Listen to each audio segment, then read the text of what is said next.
This is the story of Little Red Riding Hood.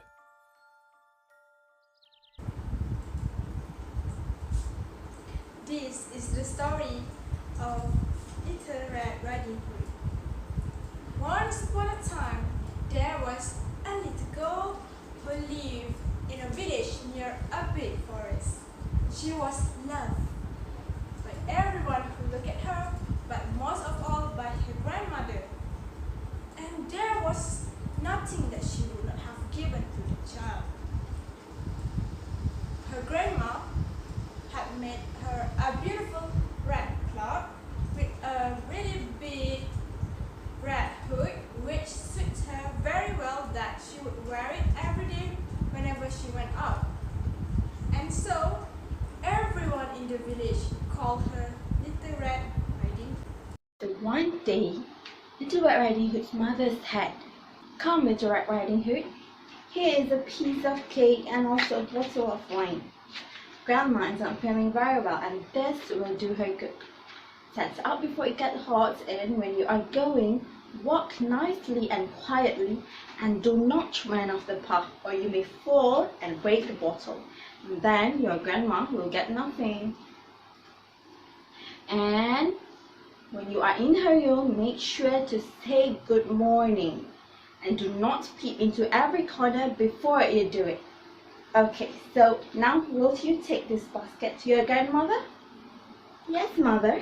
I sure would love to see grandma." Little Red Riding Hood put on her red cloak, pulled up her hood, put her hands on it, and take the basket into the forest. Her mother called after her, "Remember, don't talk to any strangers along the way." "Okay, mother, I won't." Little Red Riding Hood promised and she skipped down the path and into the woods.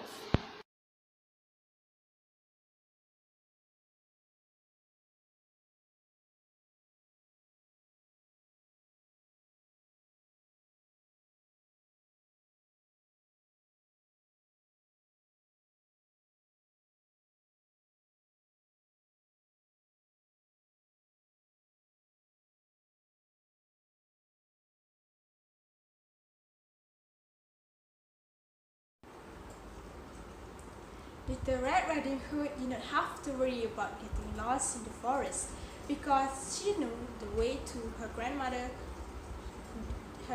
house very well.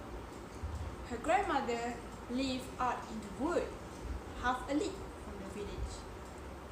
But along the way, she saw some beautiful wildflowers growing near the path.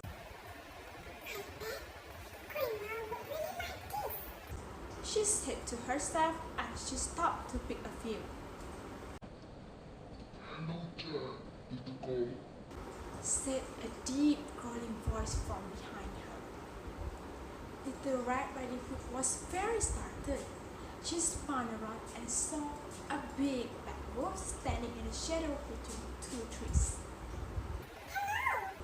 Said Little Red Riding Hood. Little Red Riding Hood did not know what a wicked creature he was, and she had already forgotten her mother's word about not to talk to strangers. "Where are you going on this fine day?" asked the big bad wolf. "I am going to my grandma's house. It is at the other side of the forest. Grandma isn't feeling very well and I'm bringing her this basket of food," said Little Red Riding Hood. "What do you have in that basket?" Cakes and also wine. Yesterday was baking day, so poor sick grandma is to have something good to make her stronger."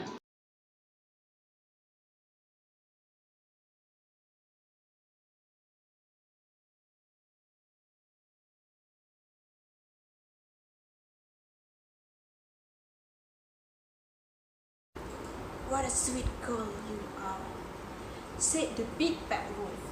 He smiled and showed off his mouthful of sharp teeth. The big bad wolf was quite hungry, but he was not interested in the basket of food. "Where does your grandma live, Little Red Riding the wolf asked. A good quarter of league further on in the forest. Her house stands under the three large oak trees. The nut trees is just below them. You surely must have known it, said Little Red Riding Hood. I had better get going. Goodbye, Mr. Wolf. And she skipped down off the path.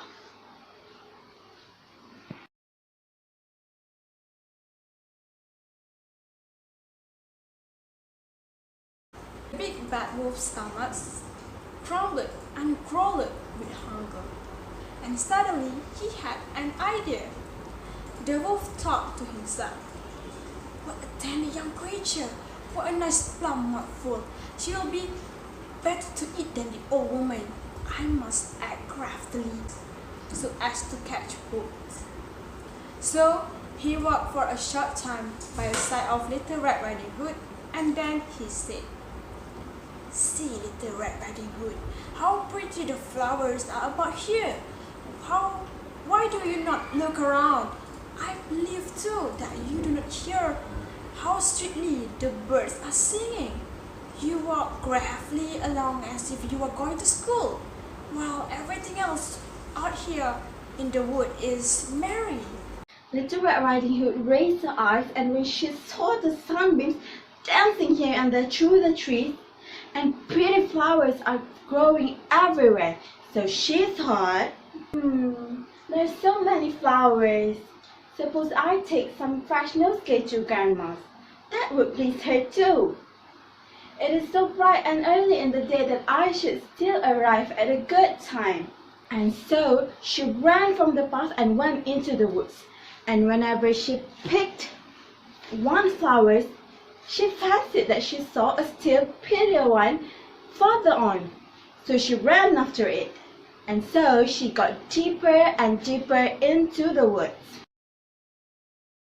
Meanwhile, the wolf, as quick as he would, he ran through the forest all the way to Grandma's cottage and knocked at the door.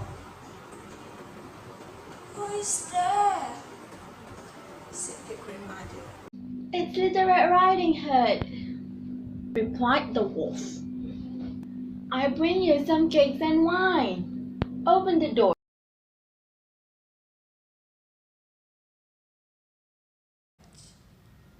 "Leave the latch," called out the grandmother. "I am too weak and cannot get up." The sneaky wolf lifted the latch and opened the door very quietly and found Grandma laying in her bed. Without saying a word, he picked up the old woman up and opened his great big mouth, and he swallowed her in one gulp. Then the big bad wolf climbed into the bed and pulled the blanket to his chin. He also put Grandma's glasses and her nightcap, and he waited for the little girl to arrive with her flowers and a basket of food.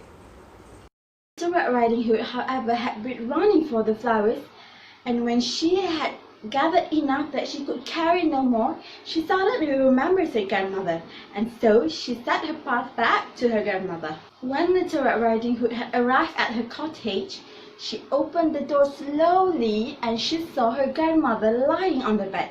So she said, "Hello, Grandma. Good morning. Mother said you weren't feeling well, so I'll bring you some food and also some flowers."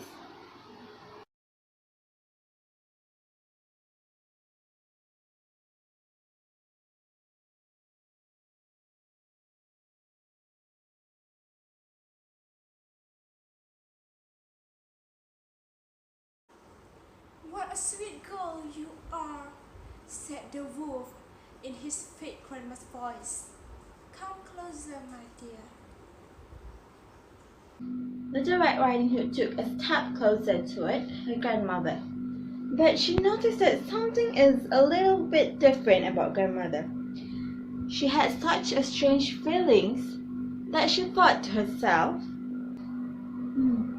how uneasy I felt today, and at such other times I really like to be with Grandma. My, she said, what a big eyes you have, Grandma.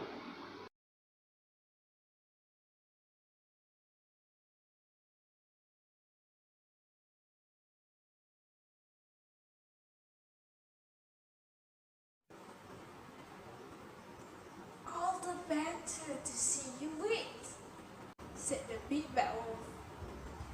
Come closer, my dear. Ma said, hey, what a big ears you have, Grandma. Little Red Riding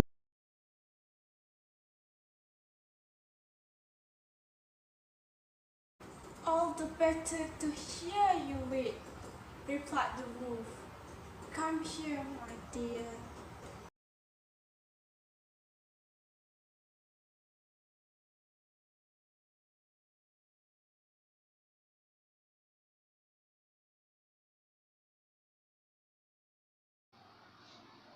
My, she said, hey, what a big teeth you have, Grandma. Little Red Riding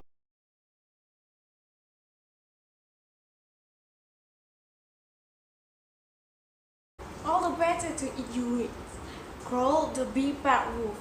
He jumped out of the bed and he opened his great mouth.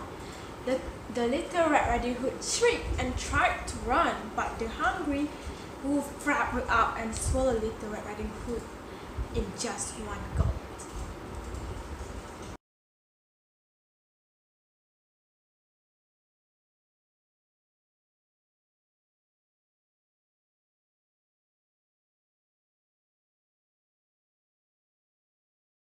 When the wolf had appeased his appetite, he lay down again in the bed, fell asleep and began to snore very loud.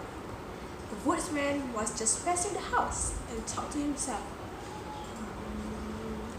how the old is snoring. I must just see if she wants anything. So he went into the room, and when he came to the bed, he saw the wolf was lying in it. Do I find you then, you old sinner? Said he. I have long sought for you. The woodsman grabbed up the big bad wolf, turned him upside down and shook him by the leg.